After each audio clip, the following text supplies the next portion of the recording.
교회로 모이다 제4과입니다. 온전함을 향해 자라나는 공동체. 세상과 교회의 차이. 이스라엘 백성을 부르신 하나님은 그들에게 거룩함을 요구하십니다. 거룩하니 너희도 거룩할지어다. 예수님도 상상 설교를 마치면서 이런 말씀을 하십니다. 하늘에 계신 너희 아버지의 온전하심 같이 너희도 온전하라. 이처럼 신자의 거룩함과 온전함은 성도를 향한 하나님의 목적입니다. 그러니 하나님의 의지와 계획 속으로 부르심을 받은 자들은 그렇지 않는 자들과 구별되는 내용을 지녀야 합니다. 이 다름은 구체적으로 드러나야 합니다. 그렇지 않으면 신자의 신앙생활은 현실에 발을 딛지 못한 채 일종의 걸기되어야만 하는 꼴에 그치고 말 것입니다. 실제 삶으로 드러나는 신앙의 모습은 전혀 없으면서 나는 신앙적인 바람과 진심과 열정이 있다고 목청 높이는 데만 급급하면 그것은 걸기대회에서 외치는 목소리에 불과하게 됩니다. 경제를 살려야 한다고 목소리 높이는 것과 실제로 경제를 살려내는 것은 다른 이야기입니다. 공부를 열심히 하자는 것과 실제로 열심히 해서 좋은 성적을 내는 것이 다르단 말입니다.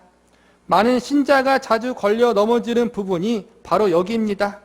현실을 살아내는 일을 걸기대회처럼 목청 높이는 것으로 대체하려고 합니다. 신앙적 바람과 자신의 진심을 간절하게 표현하는 것뿐인데도 믿지 않은 자들과 이미 구별된 삶을 살고 있다고 여깁니다. 이런 태도는 성경이 제시하는 바와 매우 다릅니다. 성도들이 세상과 구별된 차이가 여러 가지가 물론 있겠지만 가장 큰 차이가 뭐겠어요? 거룩함. 그것은 삶의 거룩함, 믿음의 거룩함, 삶의 내용, 그런 부분들이 우리에게 있어야 된다는 거예요. 물론 하나님의 은혜가 있나 없나, 예수 그리스도의 생명이 우리에게 있나 없나, 그 차이가 가장 중요해요. 그럼 내가 우리 안에 예수님의 생명이 있으면 뭐가 달라야 되는 거예요? 우리의 믿음의 삶, 신앙의 삶이 달라져야 된다는 거예요. 근데 우리는 신앙이라고 하고 믿음이라고 하면 뭘 얘기하는 거예요? 교회 열심히 다니고, 열심히 헌신하고, 열심히 봉사하고, 물론 이게 필요해요. 당연한 거예요. 그런데 그게 다가 아니라는 거예요. 교회에 있는 시간보다 우리가 일상생활에 있는 시간이 더 많잖아요. 일반적으로.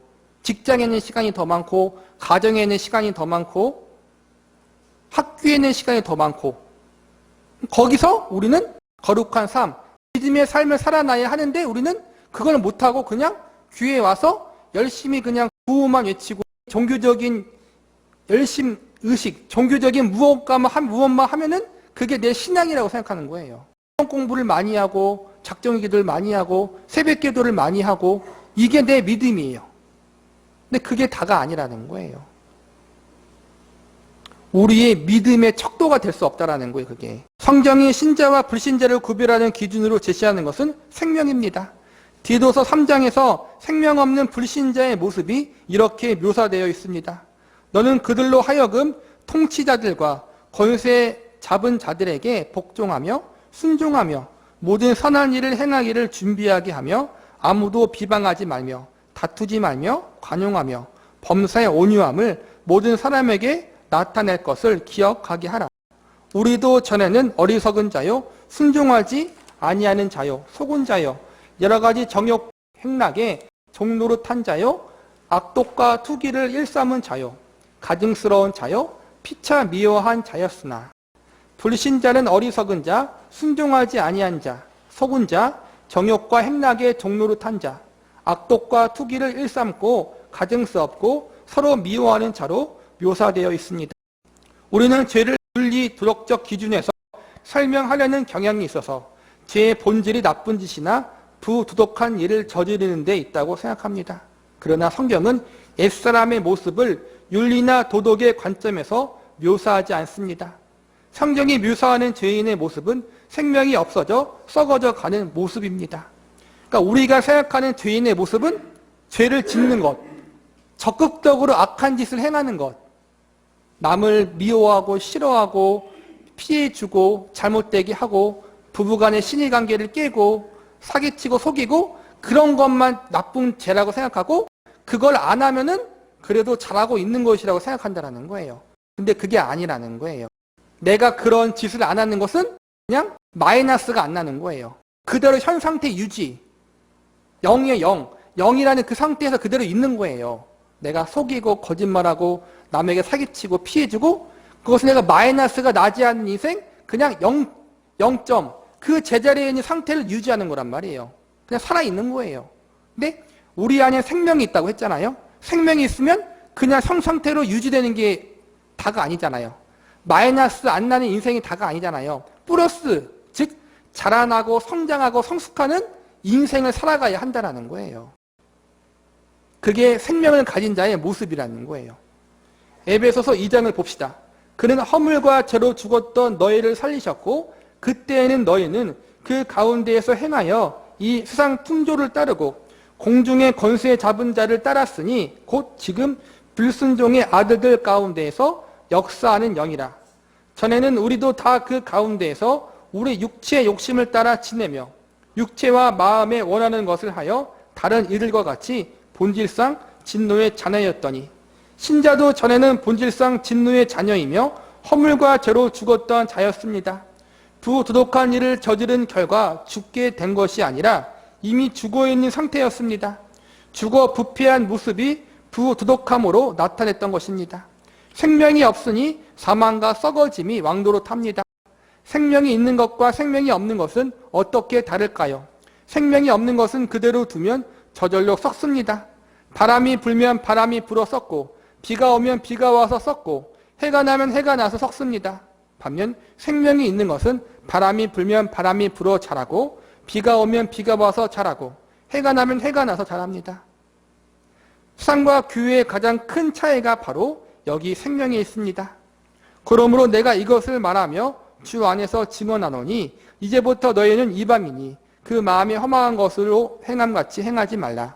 그들의 충명이 어두워지고 그들 가운데 있는 무지함과 그들의 마음이 굳어짐으로 말미암아 하나님의 생명에서 떠나 있도다. 그들이 감각 없는 자가 되어 자신을 방탕에 방임하여 모든 더러운 것을 욕심으로 행하되 불신자를 가리켜 하나님의 생명에서 떠나 있다라고 합니다. 죽어 있다는 뜻입니다. 그들은 감각 없는 자가 되어 자신을 방탕에 방임하며 모든 더러운 것을 욕심으로 행하는 사람들입니다. 썩어짐에서 자신을 내맡길 수밖에 없는 죽은 자의 모습을 잘 보여주는 말씀입니다. 이와는 달리 신자에게는 이렇게 말씀합니다. 오직 너희의 심령이 새롭게 되어 하나님을 따라 의와 진리의 거룩함으로 지으심 받은 새 사람을 입으라. 믿는 사람은 새 사람이라고 부릅니다. 새 사람이라는 것은 새롭게 생명을 가진 존재라는 뜻입니다. 이렇게 성경이 신자와 불신자를 구별할 때 사용하는 단어는 새 생명, 살아남입니다. 로마서 6장의 말씀도 같은 맥락에서 살펴볼 수 있습니다.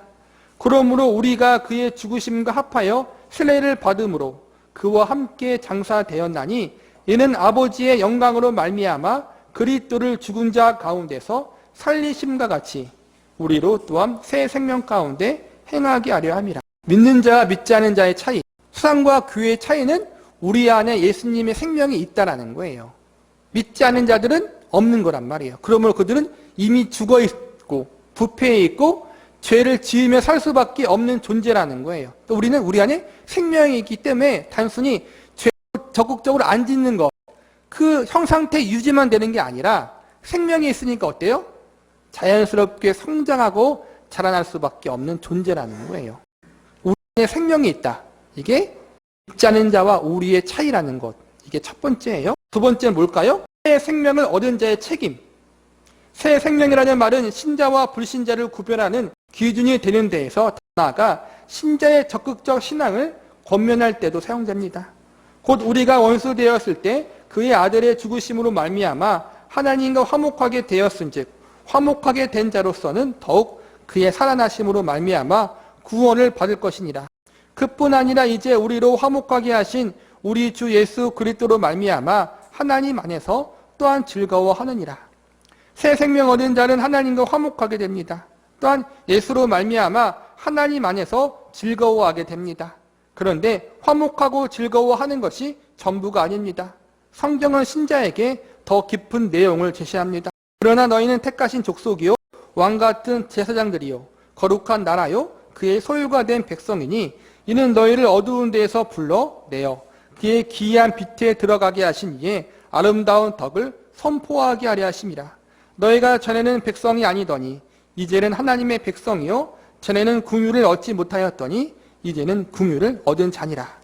우리는 하나님의 택하신 족속이요 왕 같은 제사장이고 거룩한 나라이며 그의 소유된 백성입니다. 그런데 이처럼 어둠에서 건져내진 것에 머물지 않고 나아가 거룩하신 하나님의 성품에 참여하는 자로 부름받았습니다. 앞에는 우리의 신분에 대한 거죠. 우리가 어떠한 신분에 있나, 어떠한 존재인가, 새 생명을 얻은 새 사람이라는 거예요. 하나님과 화목하게 된 자라는 거예요. 그런데 거기서 끝나는 것이 아니라, 신분으로 구원받고 끝나는 것이 아니라, 하나님과 화목해진 것으로 끝나는 것이 아니라 더 나아가서 뭐예요? 거룩하신 하나님의 성품에 참여하는 자로 부름받았다는 거예요. 이로써 그 보배롭고 지극히 큰 약속을 우리에게 주사 이 약속으로 말미암아 너희가 정욕 때문에 세상에서 썩어질 것으로 피하여 신성한 성품에 참여하는 자가 되게 하려 하셨느니라. 이처럼 새 생명은 신자와 불신자를 구별하는 데 그치지 않습니다. 하나님과 화목하게 되고 그분과 하나가 되며 신의 성품에 참여하는 일을 가능하게 하는 원동력을 가리키는 데도 사용됩니다. 이렇게 새 생명을 얻은 우리는 이루 말할 수 없는 영광 가운데 살게 되었습니다. 성경은 하나님이 우리를 부르실 때 우리가 거룩해서 부르신 것이 아니라 거룩함을 목표로 부르셨다라고 분명히 말씀하십니다. 이 점을 잊지 말라는 거예요. 반복하지만 우리가 거룩해서 구원받은 게 아니라는 거예요. 하나님 보실 때 너가 내 자녀가 될 만한 조건이 있었구나, 원인이 있었구나 해서 우리를 부르신 게 아니라는 거예요. 죄인들이 많은데 너가 그 사람들보다 조금 낫네 해서 부르신 게 아니라는 거예요. 동일하게 여전히 죄인이었고 동일하게 불순종의 자녀였던 우리들을 하나님이 그냥 은혜로 택하신 거예요. 그런데 우리가 그 은혜를 받았으니, 은혜로 주님의 백성과 자녀가 되었으니 그 은혜 받은 자로서 자라나고 성장하고 주님 모시기 합당한 자리로 가야 할 책임이 우리에게 이제 주어졌다는 거예요. 하나님이 그들을 당신의 백성으로 택하셨기 때문에 그들에게 거룩해지라고 요구하셨던 것입니다. 또한 요구한 것에 그러한 삶을 실제로 살 수 있도록 그들에게 율법을 주셨습니다. 우리도 마찬가지입니다. 예수 그리스도를 주라 시인하여 하나님의 백성이 된 것이지 회개하여 깨끗하게 되었기 때문에 주의 백성이 된 것이 아닙니다. 그러나 이제 하나님의 백성이 되었으니 거룩해지라는 하나님의 요구를 피할 수 없습니다. 물론 우리가 온전함과 거룩함이라는 목표에 아직 도달하지 못한 것이 분명합니다. 믿는 이들이 믿지 않은 이들보다 윤리 도덕적으로 더 깨끗하지 않을 수도 있습니다. 그러나 우리에게는 믿지 않은 자들과 분명히 대조되는 점이 하나 있습니다. 그것은 우리에게 생명이 있다는 사실입니다. 믿지 않은 자와 대조되는 믿는 자가 지닌 가장 큰 특징을 왜 생명이라는 단어로 일컬었을까요? 물론 다른 것을 들어 이야기할 수도 있었을 것입니다. 예를 들어 하나님의 선택이라든지 새 운명, 새 신분이나 새 주의라고 해도 좋았을 것입니다. 그런데 성경은 구원 얻은 것을 중생이라는 단어를 사용하여 생명의 탄생과 연관짓습니다. 그렇다면 생명이라는 말을 사용하는 이유는 무엇일까요? 생명에는 자라남이 있기 때문입니다. 교회를 생각할 때에는 언제나 이 자라남이라는 과정을 염두에 두어야 합니다. 하나님이 우리를 구원하신 거로 끝나는 것이 아니라 우리를 하나님의 거룩함에 참여하는 자로 부르셨다라는 거예요. 하나님의 온전하심과 그분의 거룩하심을 닮아가는 자리로 우리를 이끄신다라는 거예요. 우리가 그 일에 어떻게 해요? 감사함으로 복종함으로 함께 나아가야 할 책임이 있다라는 거예요. 그러므로 새 생명 받은 우리들은 어때요? 하나님의 백성으로서 자녀로서 자라나가야 할 책임이 있는 거예요. 물론 그것도 하나님이 우리의 은혜 가운데 해주시는 거지만 우리도 거기에 함께 반응해야 할 자유의지가 있는 거잖아요. 그거를 잊지 말자라는 거예요. 자라나는 과정. 우리는 예수를 믿고 있다는 사실 하나만으로 이미 신앙의 결승점에 도달했다라고 오해할 때가 많습니다. 이 오해에서 많은 갈등이 생겨납니다. 신자가 자주 실패하는 시험 가운데 하나는 예수를 믿는데도 왜 나는 아직 이 모양일까 하는 자책입니다. 신앙이 자라나고 있다는 사실을 잊어버렸기 때문에 생기는 질문입니다. 우리는 자라나고 있어요. 완성된 게 아니에요. 신분의 구원은 완성된 거예요. 하나님께서. 그런데 수준, 성화적인 부분에서는 아직도 자라나고 있다는 거예요. 우리의 신앙의 내용에 채울 게 아직도 많다는 거예요. 막 구원받은 사람은 뭐예요? 갓난아기예요. 갓난아이가 이제는 태어났으니까 어린이가 되고 청소년이 되고 청년이 되고 성인이 되고 중년이 되고 그렇게 자라나는 과정이 당연히 있어야 되는 거잖아요. 근데 우리는 구원받았으면 바로 예수님처럼 온전한 성화에 이를 것처럼 생각한다는 거예요. 그게 아니라는 거예요. 자라나야 해요. 성장해야 해요. 성장하기 위해서 뭐가 필요해요? 성장통도 필요하고 고난도 필요하고 아픔도 필요해요. 거룩함과 온전함을 목표로 우리를 부르신 하나님은 우리가 예수 그리스도를 구주로 영접한 자리에서 자라지 않고 계속 머물러 있는 것을 허락하지 않으십니다. 거기서부터 시작하여 결국 거룩함과 온전함의 자리에까지 이르도록 인도하십니다. 오직 사랑 안에서 참된 것을 하여 범사의 그에게까지 자랄지라. 이 구절에서 보듯 신자가 자라나는 과정을 지나며 갈등을 겪는 것은 당연한 일입니다. 사도 바울이 고린도 교회에 보낸 편지를 보면 그 교회에는 아주 중대한 죄악들이 있었다는 사실을 알 수 있습니다. 파당으로 인한 분열, 근친상간, 우상숭배, 각종 불화와 소송, 다양한 은사를 두고 벌이는 각축전도 있었습니다.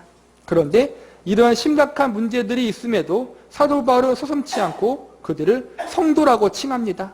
어떻게 그럴 수 있을까요? 고린도전서 3장에 그 답이 나옵니다. 형제들아, 내가 신령한 자들을 대함같이 너희에게 말할 수 없어서 육신에 속한 자, 곧 그리스도 안에서 어린 아이들을 대함같이 하노라. 내가 너희를 젖으로 먹이고 밥으로는 아니하였노니 이는 너희가 감당하지 못하였음이거니와 지금도 못하리라. 육신에 속한 자라고 말하지만 뭐라 그래요? 그리스도 안에서 어린 아이들을 대함같이. 그러니까 육신에 속한 그리스도인, 영적에 속한 그리스도인이 따로 있는 게 아니에요. 모두 다 예수님 안에 속해 있는 자들이에요, 성도는. 하지만 수준적인 부분이 분명히 있는 거죠. 어때요? 어린아이 같은 애들이 분명히 있다는 거예요. 밥을 못 먹어요. 건강하려면 밥을 먹어야 되는데 매일 이유식만 먹는 거란 말이에요. 그러한 자리에 성도가 있을 수 있다는 거예요. 육신에 속한 신자가 있을 수 있다고 합니다. 신자라고 하는데 하는 행동은 안 믿는 사람과 방불합니다. 그렇게 행동하는 이들을 사도 바울은 어린아이라고 표현합니다. 그들은 아직 젖밖에 먹지 못하기 때문에 그렇게 비유한 것입니다. 하나님이 교회를 허락하신 것은 자라나는 과정 때문입니다. 하나님이 요구하시는 거룩함과 온전함에 이르는 일은 믿자마자 바로 이루어지는 일이 아닙니다. 시간이 걸립니다. 그 온전함에 이르기까지 씨름하듯 자라나야 하는 과정이 필요합니다. 이 과정을 위하여 하나님이 허락하신 것이 교회입니다. 그래서 교회는 뭐예요? 어린아이와 같은 신자들로 가득 차 있습니다. 많이 태어난 건 감사하지만 힘들죠. 어린아이가 많으니까. 애 1명, 2명 키우는 것도 힘든데 그 많은 아이들이 많다고 생각해 보세요. 그러니까 힘든 거예요, 여러분. 그런 이들에게 성경은 자라나라고 요구합니다. 너희는 사도들과 선지자들의 터 위에 세우심을 입은 자라. 그리스도 예수께서 친히 모퉁이 돌이 되셨느니라. 그 안에서 건물마다 서로 연결하여 주 안에서 성전이 되어가고 너희도 성령 안에서 하나님이 거하실 처소가 되기 위하여 그리스도 예수 안에서 함께 지어져 가느니라. 이 문맥을 잘 봐야 돼요. 성령 안에서 하나님이 거하실 처소가 되기 위해서. 이미 우리는 성령님이 거하시는 처소예요. 맞죠? 하지만 뭐예요? 이미 계시지만 그게 완성되지 않았다라는 거예요. 그래서 예수님 안에서 함께 완성을 향하여, 온전함을 향하여 지어져 가는 과정 가운데 우리가 있는 거예요. 그 일을 나 혼자만 하는 것이 아니라 함께 부르받은 공동체 안에서 그게 이루어진다는 거예요. 절대 혼자서 이러한 성숙의 과정을 거칠 수 없다라는 거예요. 혼자 기도원에 가고 혼자 금식하고 혼자 앉아서 그렇게 할 수 있지 않다라는 거예요. 함께 부딪히면서 깎여 나가야 돼요. 그러면서 배우고 성숙하고 성장하게 되는 거란 말이에요. 우리는 하나님의 거하실 처소가 되기 위하여 지어져 갑니다. 온전함을 향해 걸어가는 길에서 온갖 일이 교회에서 일어납니다. 그것이 주께서 교회를 만드신 목적입니다. 아까 고린도 전서에서 배웠잖아요. 온갖 일이 있대요. 온갖 일이. 파당이 있고 분열이 있고 심지어 근친 상간도 있고 우상 숭배도 있고 불화가 있고 갈등이 있다.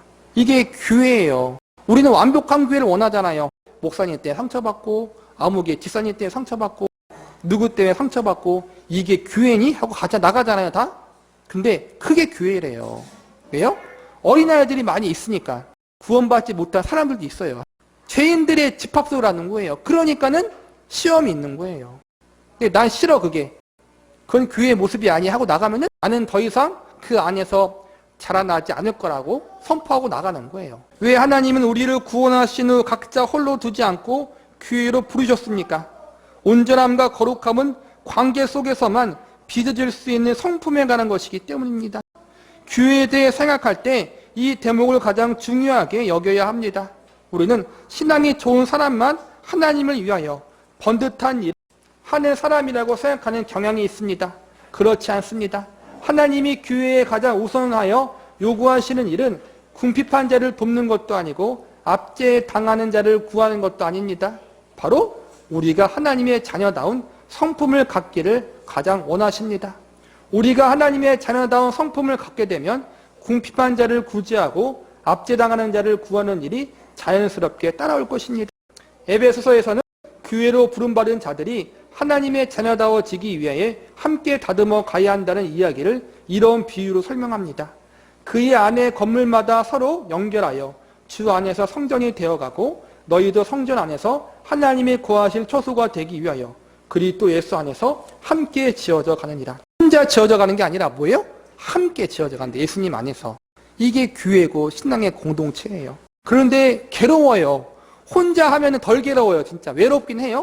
외롭지만 나를 건들 사람이 없기 때문에 그냥 하나님 앞에만 매달리면 돼요. 그런데 함께 신앙생활을 하면은 미치는 거예요, 여러분. 함께 부부관계가 미치잖아요, 여러분. 근데 하나님이 그렇게 우리를 부르셨다는 거예요. 그러니까 참 답답한 거예요. 혼자서 하면 잘할 수 있는데. 공동체로 모인 신자들이 건물로 지어져가는 모습에 비유하고 있습니다. 벽돌 하나만 있어서는 건물이 지어지지 않습니다. 벽돌과 벽돌을 쌓아 연결해야 합니다. 오늘날은 대개 벽돌이 규격화되어 있어서 어떤 자리에 어떤 벽돌을 끼워 넣어도 상관이 없습니다. 그러나 예전에는 달랐습니다. 고궁에 가면 담장이나 계단을 자연석 그대로 조금만 다듬어 끼워 넣는 경우가 많습니다. 그렇게 해서 건물을 지어 가려면 돌 하나하나를 옆에 있는 돌과 밑에 갠 돌을 보며 조금씩 다듬고 깎아 맞춰야 합니다. 때로는 깎을 수 없는 돌도 만납니다. 그럴 때에는 이미 자리 잡고 있는 주변의 돌들이 깎아 새로운 돌이 들어갈 공간을 만들어 주기도 합니다. 이게 답답한 거예요. 상대방이 깎아지면 좋은데 기준은 뭐예요? 내가 먼저 깎아줘야 한다는 거예요. 더 억울한 건 뭐예요? 나는 이미 어느 정도 깎아져서 맞춰져 있어요. 그런데 새로운 돌이 들어와서 박혀버리는데 그 돌은 안 깎여. 아무리 해도. 누가 깎여야 돼요? 이미 들어온 성도들이 깎아줘야 한다는 거예요. 이게 교회의 원리래요, 여러분.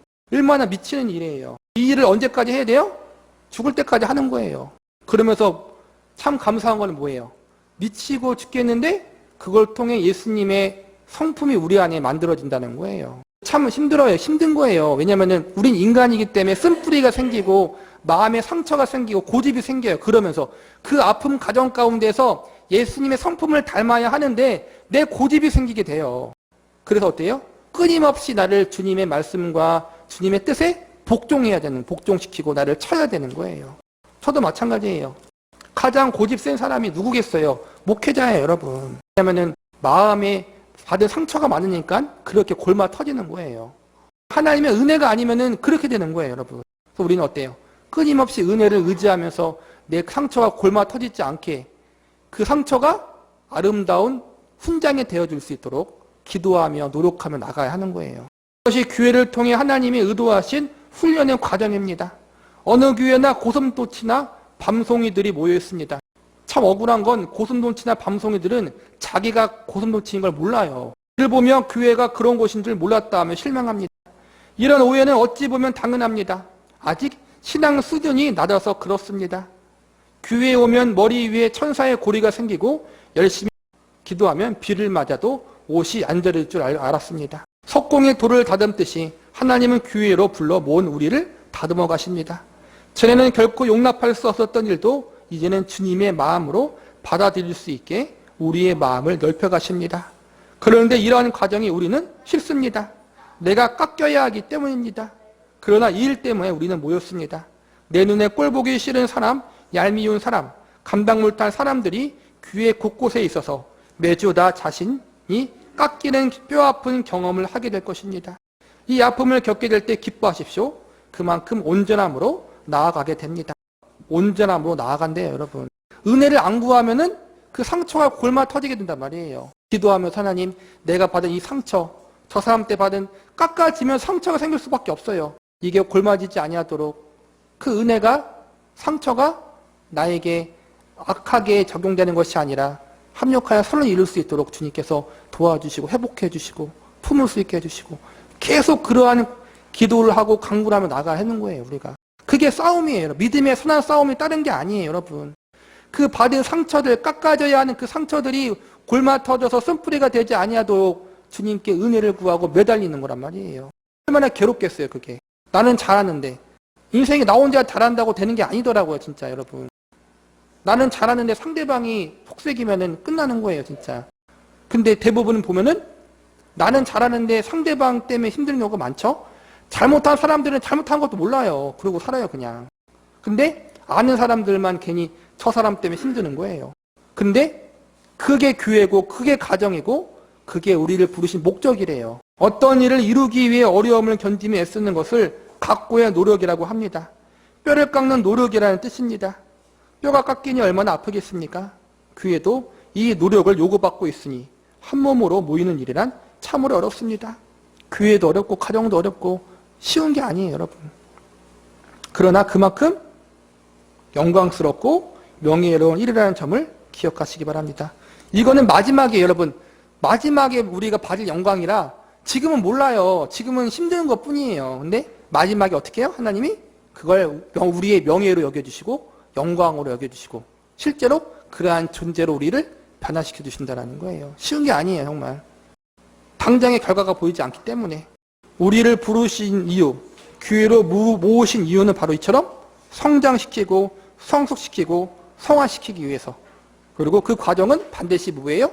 연단이 있고 아픔이 있고 고난이 있고 갈등이 있는 거란 말이에요. 늘 강조하지만 성공과 번영과 형통을 통해서는 신앙이 자라나지 않아요, 여러분. 근데 실패를 통해 넘어짐을 통해 시행착오를 통해 신앙이 성장해요. 이게 하나님의 법이에요, 여러분. 예외가 없어요. 기적을 통해 여러분 신앙이 성장할 것 같죠? 아니요. 기적을 통해 하나님을 알았어요? 또 기적이 안 일어나면 하나님을 외면해요, 여러분. 결코 기적을 통해서 이적을 통해 신앙이 성장하는 건 아니에요. 하나님 알 수는 있겠죠. 신앙의 성장은 뭐예요? 기적이 없는 그 순간에도 하나님을 의지하는 나아가는 고난 속에 일어나는 거란 말이에요. 우리는 이걸 잊지 말아야 돼요. 이게 그 자리로 우리를 부르셨어요, 여러분. 쉬운 자리가 아니에요, 여러분. 그렇지만 끝까지 인내하며 예수님 안에 있으니까 인내하며 나아갈 수 있는 저와 여러분이 되시기를 바라겠습니다.